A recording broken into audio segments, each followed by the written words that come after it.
we're all blown away by the now TikTok generation, right? Yes.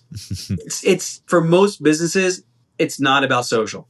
It's about your website. It's about content marketing. It's about your B2B sales teams or distribution channels. It's that traditional sales and blocking and tackling process where video plugs into really well. It's not like, oh, I'm going to go market this on social media. If you have a good social media following, yeah. But if you only have like 50 people or 500 people on your social channels, like, why are you doing video for that? Hey, small business owners. Welcome to Unleashing Video Marketing for Businesses, where we dive deep into the world of video marketing as top experts reveal their secrets and strategies to power up your growth. Ready to elevate your business? Then get set, camera speed, and action.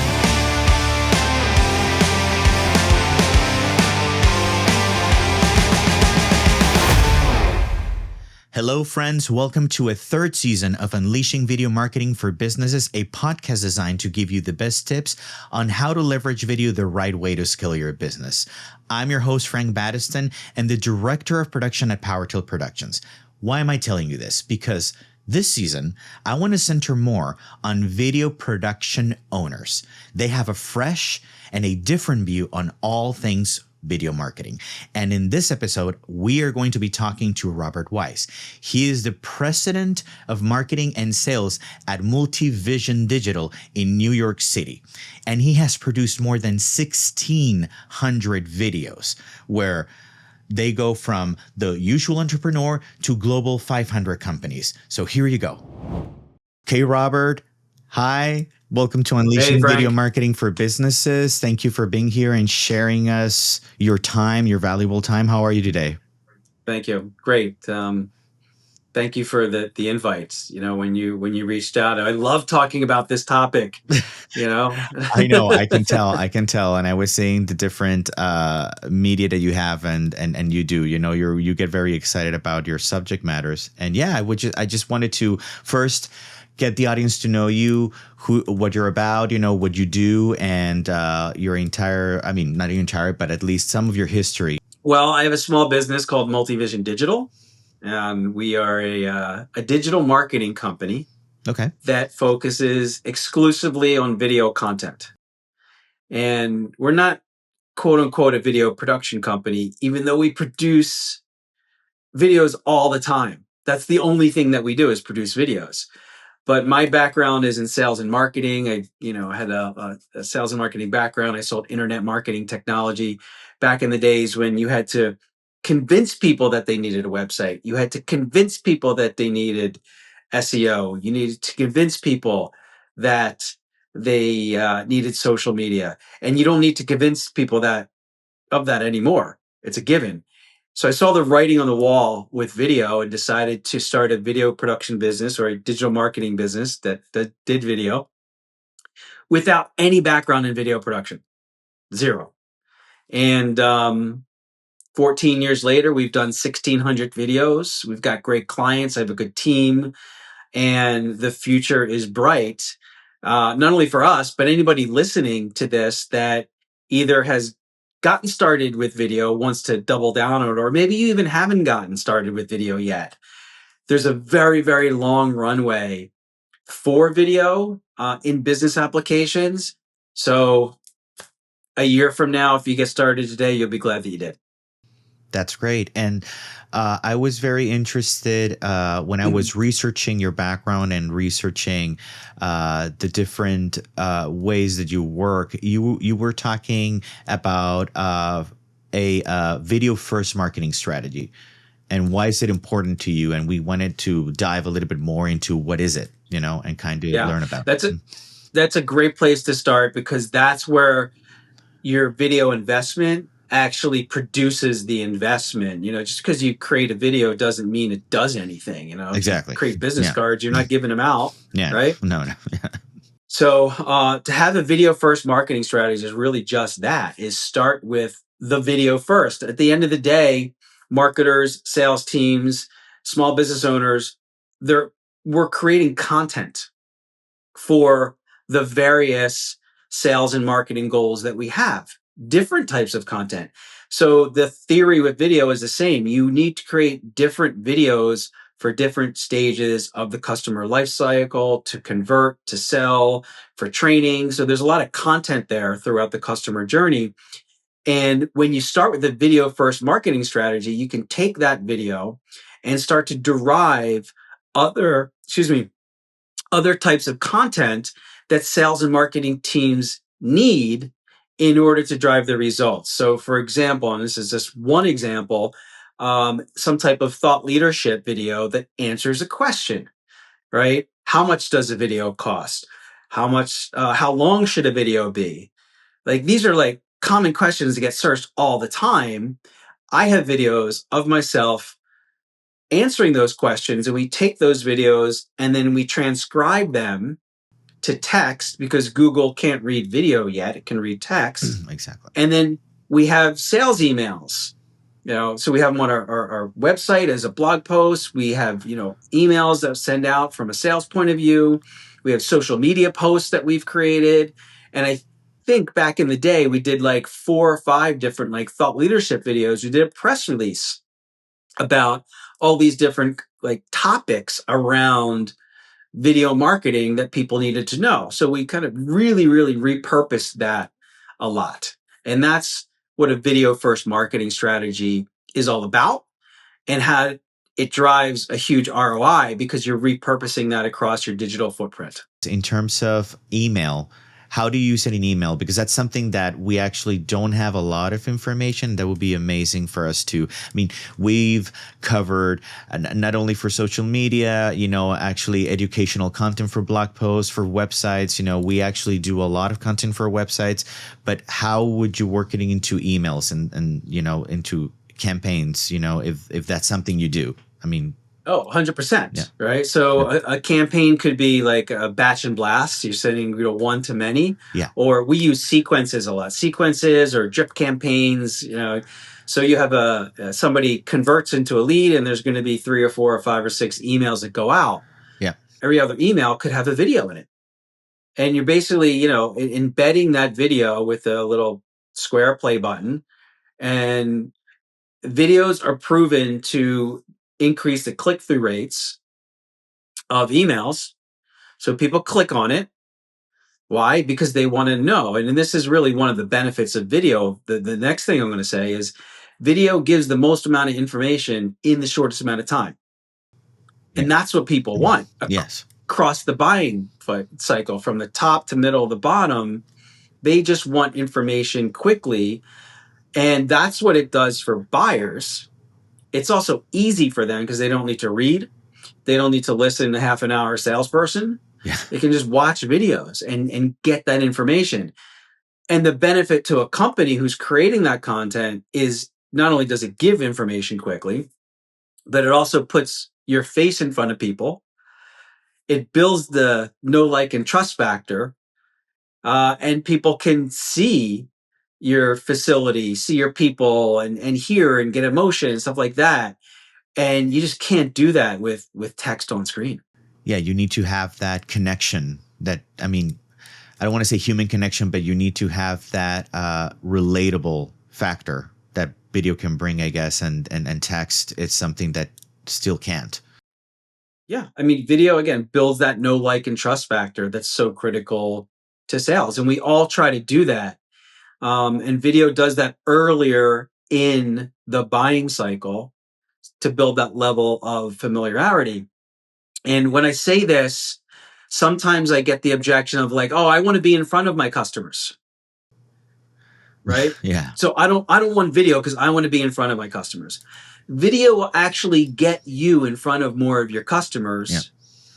And they'll be more qualified because everybody is out there doing their research before they speak with somebody. They don't want to speak with somebody. They want to get informed, yes, do their own research. And if you don't have video and your competitor does, it's not a ubiquitous statement, but chances are that they will learn more from that competitor because of the video there. Exactly. Okay, great. You also talk about, this is more about the process of bringing these videos to life, right? And you talk a lot about batch producing, and we wanted to kind of know, how does this help to maximize not only, just to maximize the video marketing efforts, but also save time? Okay. So I actually have some slides I can pull up here Yeah, to showcase that. Absolutely. But let's explain what batch producing is Yes, for please. somebody listening that might not know Yes. that term, because it's a relatively new term. Yes. So I'm going to ask the question to the person or the people that are listening.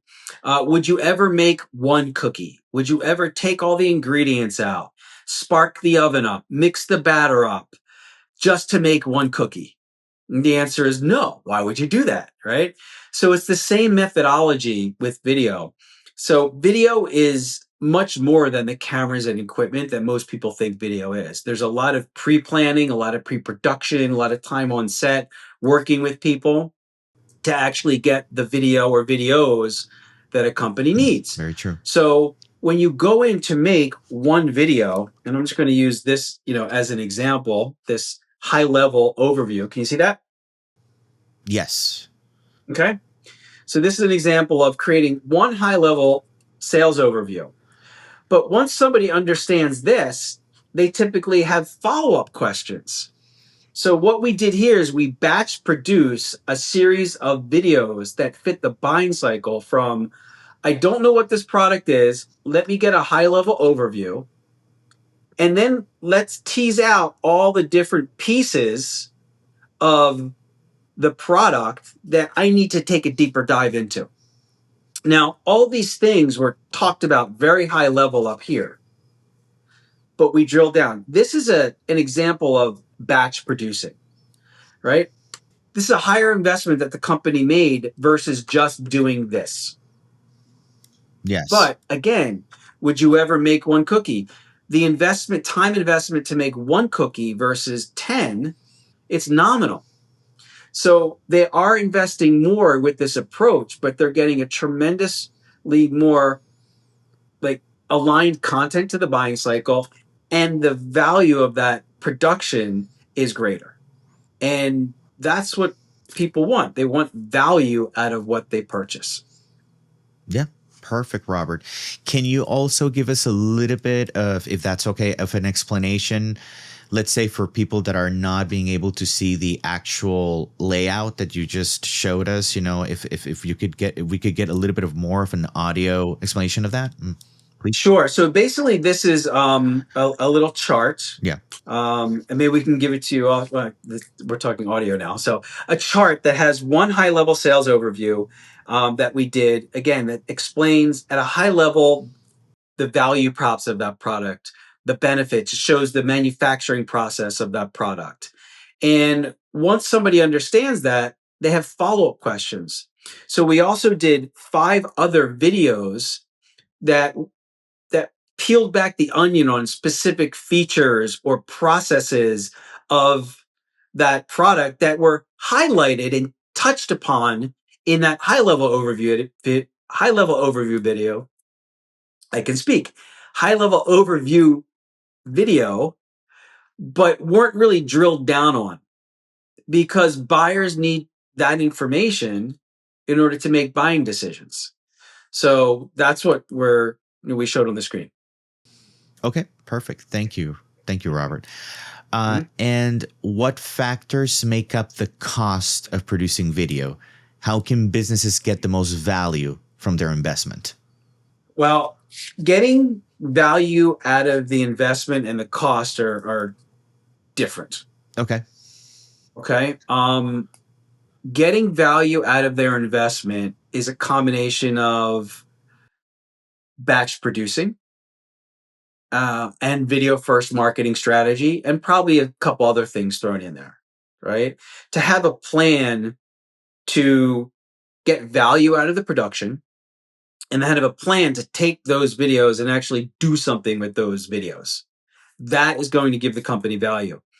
And P.S., most videos that an organization would create, the product example that I just mentioned, thought leadership, evergreen types of content, those videos will probably last 4, 5, 6, 7 years. So it's about getting value out of those videos by integrating the videos into the workflows. And that also starts with planning. So if I'm going to create a product video, that's because I just had a product launch. Right. Yeah. I spent a lot of time and money and I created this new product and I'm creating all this other marketing material. Video aligns with that process. I'm not going to go out and do recruiting videos. Right. Mm-hmm. I just launched a product. Let's go do recruiting videos. No. It doesn't align. No. Yeah. Right. Mm-hmm. So all those different things, when you add them up, create a lot of value for your video effort. And this is part of what a professional video production company does, is not just the cameras and equipment, but do all these different things. The professional services that go along with doing all this. Now, what makes up the cost of a video is a little bit different. And I will share my screen and I also talk about it as well. So there are 5 main factors that make up the cost of a video. That is the pre-production time that a video production company will spend to plan and prepare, the types of cameras and equipment that are used. Is it an iPhone or is it a Red? The time it takes to be on location and edit. Is there motion graphics, color correction? To what level of motion graphics and to what level of color correction? That's the 4th. And then the 5th, like every other industry, is the experience of your team. So if you take those 5 areas, I'm going to another slide. And what I have here in this slide is a side-by-side comparison of a low level of motion graphics, a low level of equipment, a low level of time. And then the second comparison is a much higher level of equipment, much more time, it's more complex, more locations, more motion graphics.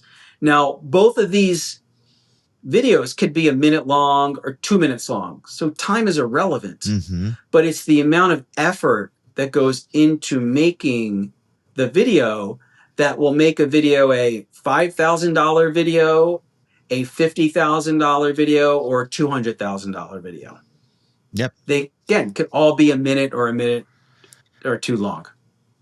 Which is something that might, and just to dive a little bit more into this area, do you think that that's something that most commonly different small businesses or businesses have a hard time grasping at the beginning, why a video that it is 2 minutes, depending on the concept and what it's being trying to achieve and how those variables change depending if there's more graphics or if it, or you need to bring a specialty to the team because I don't know, you're working with LED walls, and by LED walls, I mean, for the people here that probably don't know, it's basically virtual. It's a virtual image behind, the camera that actually basically shifts, and actually fits into your image behind. Instead of being a green screen, it's just there live with the camera, and it actually moves around in a 3D environment where you believe that it's actually there. So basically, that specialty would cost more. But out of all that, what part do you think it's the from all of that, which is the area that you think small business have a harder time grasping that it would change the cost from all those variables we could see? Well, they just don't know the variables. Yeah, they don't understand. And your example with the LED wall, it tells me that that's in a studio. Yeah, right. And when somebody comes to me and says, I want this video in a studio, I'm like, why? Right? You're only going to spend more money if you have it in a studio because you need to pay for the studio. Yeah. Why not do it in your office? Right. Is that variable worth what we're trying to do in the messaging section of the video? Correct. That's what I guess you would ask. Yeah. So correct. If it's appropriate to do it in a studio, 95% of the time they don't need a studio. but they think they need a studio. Again, just they don't know. So because they've never done video before, and this is where I said in the very beginning, if you have never done it, get started doing it, because you're going to learn a lot by doing it 2 or 3 times, and you're going to get a lot better at it. But going back to the studio, so and I had this small business owner. He's in commercial real estate. He's got a small brokerage, and he wanted a studio. I said, "Why do you need a studio? You just have to pay more." I would rather, if you have the money to allocate, I'd rather give you another video or 2. Use that money wisely. Go into your office. He's like, "Oh, I don't have a nice conference room, this and that." I'm like, "Let me be the judge of that." Right? So we did a FaceTime. We walked around. We saw a nice space. Like, I don't need to see everything, but I'm seeing like the nice frame, probably what you and I are in right now. And we did a nice 3 videos out of it. And he didn't go to a studio, so he got more value out of his investment because of the consultation that we went through in that pre-production planning. Great, Robert. Thank you. And then how do you help businesses align their video strategy with core businesses' objectives to ensure measurable results? Basically, making sure that the video is going to give them their maximum ROI based on their... Yep. Yeah. Here's where everybody gets a pen and paper to write this down. Yeah. Okay? The first thing to do when you start thinking about video is to forget about video. So in the example I used before about a product launch and recruiting, right? Yep. Where are you spending your time, money, and effort? That's where video should align with your business strategy. So if it's recruiting, you need to hire people, make recruiting videos. If SEO is important to you because you just hired an SEO company to do, blogging, well, let's do a project where we can do a lot of like thought leadership content marketing, talking head stuff. I don't need to go into, like a manufacturing, do all this great drone B-roll stuff, cool camera movements. Talking head, just pontificating about different topics, which then you give to your SEO company. If you're advertising, a brand awareness, maybe you're a little bit of a bigger brand, or maybe a B2C type of company who needs to be out there, like roofing or home cleaning or something like that. You need to advertise on TV. Well, that's a video. So again, take video and align it to your business strategy. And then 6 months later, you're going to have something else that you need to do from a business strategy standpoint. You need to create more content. And that's where video is just content. With a different purpose, and then, the way you deliver or the series of videos and the way you actually go about it, it depends on that, right? Could you elaborate a little bit more?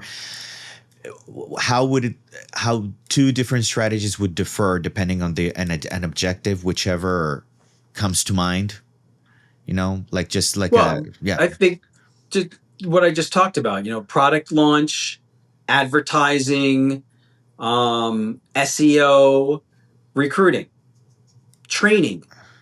Okay. Those are 5 business objectives that people will create content for.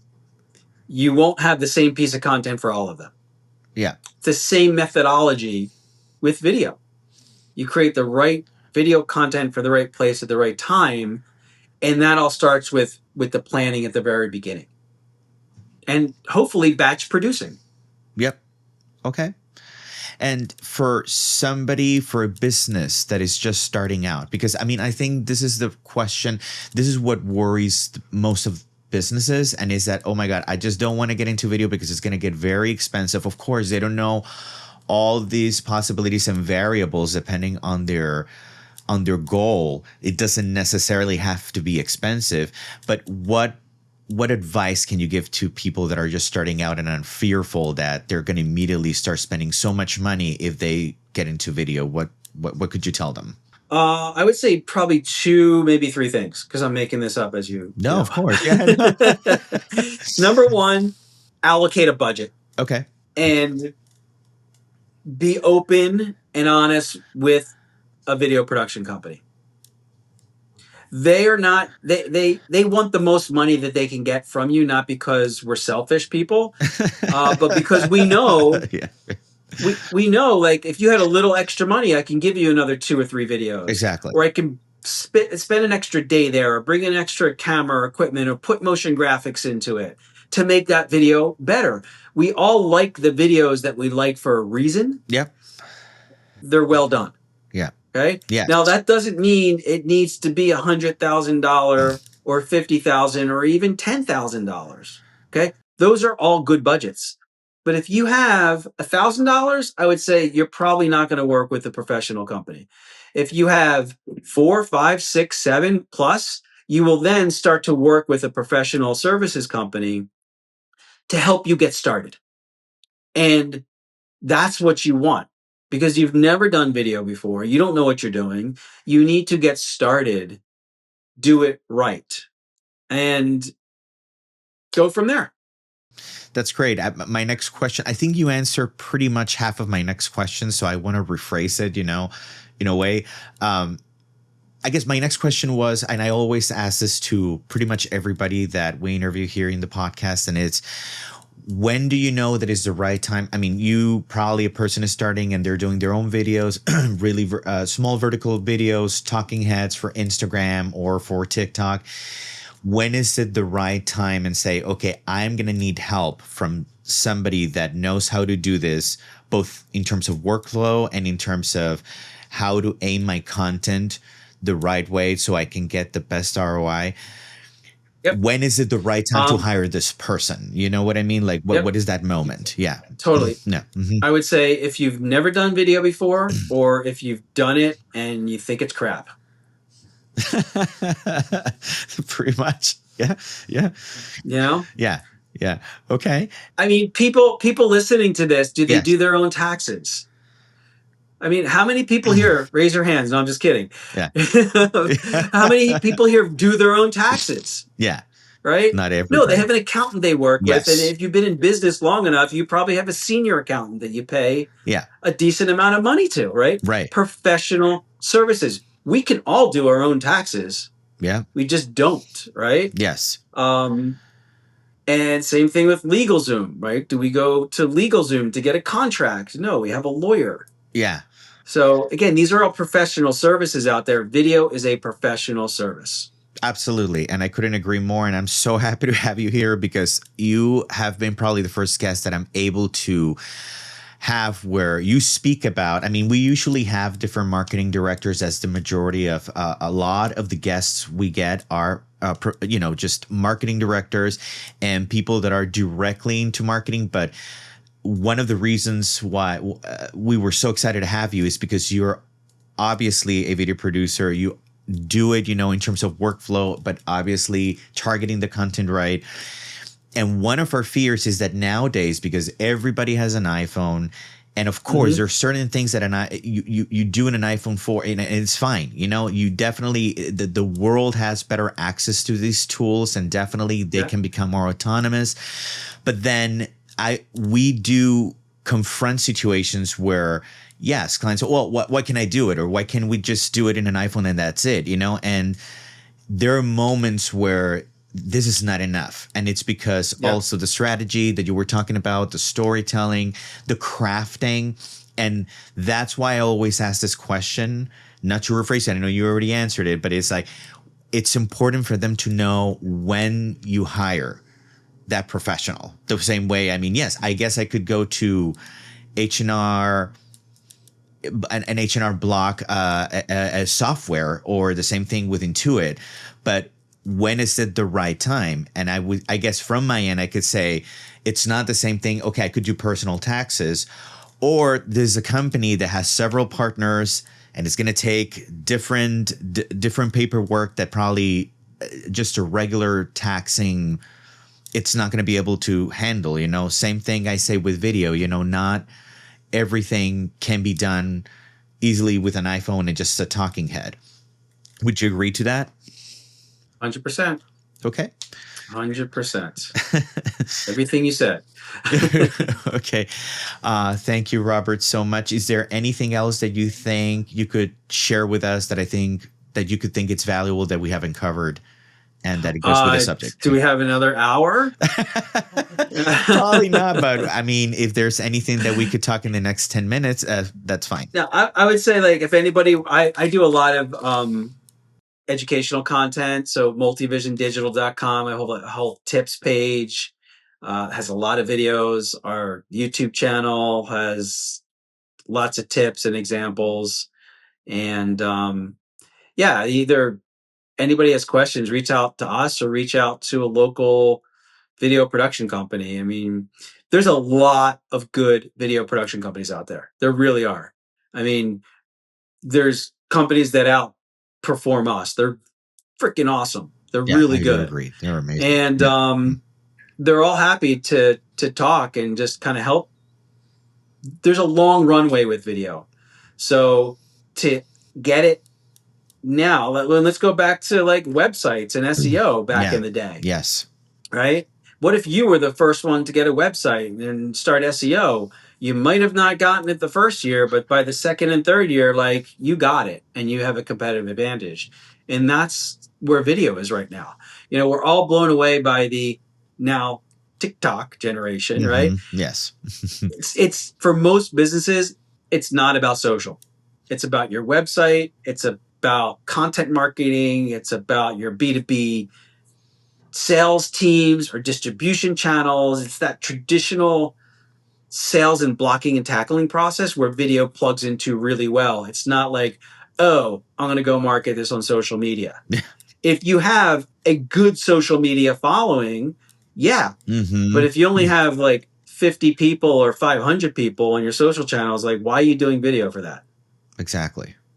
Perfect. Thank you. Thank you, Robert. You know, you definitely shared a lot of things to, that small business owners here that are listening to us are definitely going to use, because I think it's important to, like we've always said with our different guests, it's important to think like a business owner, but it's also important to think with a different shift and a different mindset as a marketer of your own business.